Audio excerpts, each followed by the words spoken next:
Hi guys, time for my 11th Japan video blog. This is going to be the final day because it's the Friday and I fly out first thing in the morning to the UK. Anyway, yes, so today what did I do? Well, I'll start with the most obvious.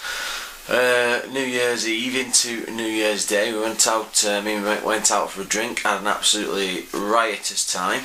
It didn't start off too well.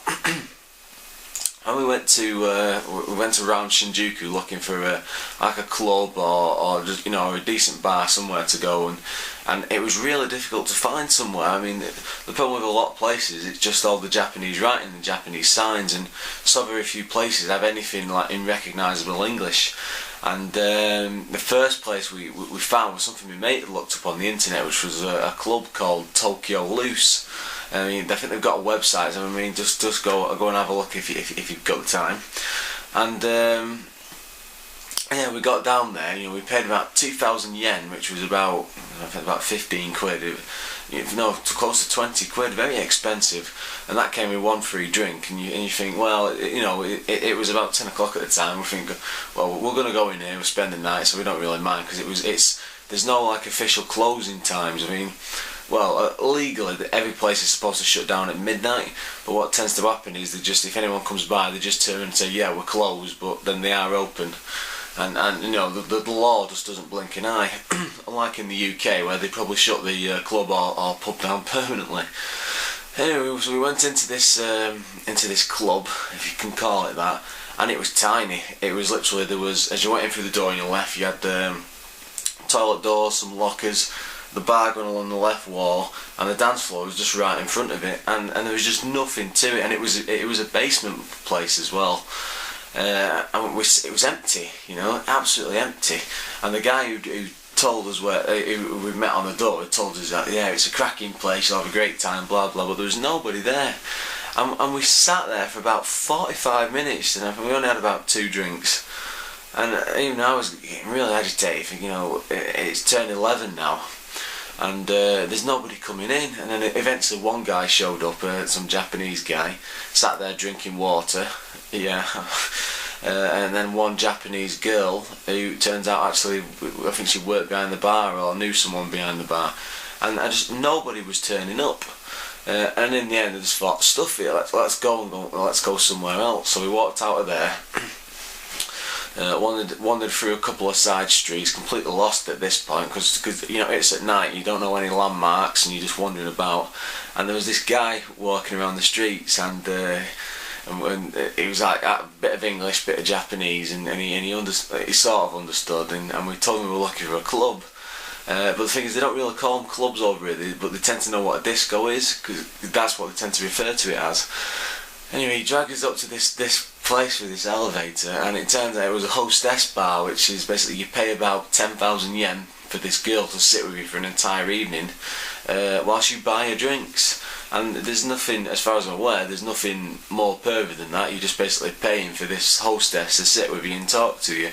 And of course, I mean, I didn't realise it until we got up there, and as soon as I saw this big sign on the door with all these girls' faces on it and a big plaster at the bottom saying 10,000 yen, I knew straight away what it was.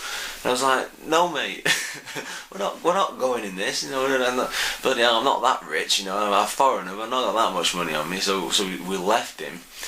And then luckily we just bumped into this Caribbean guy, and he was a cracking fellow. He was a good laugh, and he worked for this other club, and he showed us where it was, and it turned out this was the same as the last one, like same sort of size, but it had a lot more people, and it was very very very busy.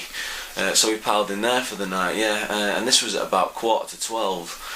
And we just had a brilliant time. I mean, we stayed out till about 4 o'clock. Quite a few things happened, which I'm not going to go into on this video. My mate knows why. Yeah. Oh yeah, I'm not going into that what happened, but it was an amazing night, and I had a cracking time. And the great thing was, because there was no closing time. I mean, we were there up until about 4:30, and I was practically almost passing out at the end. I was so tired, even the drink wasn't helping anymore. And yeah, we piled out of there and then just tried to get ourselves a taxi. But one thing I did notice, and I can still remember quite clearly, even after all the amount I've been drinking, was that just the attitude of the people. I mean, everybody in the club. I mean, you probably don't get this if you're not in the UK, like in the US or something. But the UK is a bit of a lager lout country. I mean, you go out, it can, when they've all had a few and it's late at night, they're all rough and shouting and wanting to start fights and cause trouble. You know? And the atmosphere is not always the greatest. But we came out of this club, and it had been fantastic all night. You know, everyone had been funny, had been talking, had been dancing and laughing, and you know, there was no animosity. Everybody had a really good time. And then it just flowed on into the street. You know, even as we were piling out, there was people coming out of other places, karaoke bars, and it was all the same sort of attitude. And it was just absolutely brilliant not to see somebody kicking off or starting a fight or arguing over nothing, and women screaming and throwing handbags at each other, you know, and all the usual stuff that you get on your average UK night out.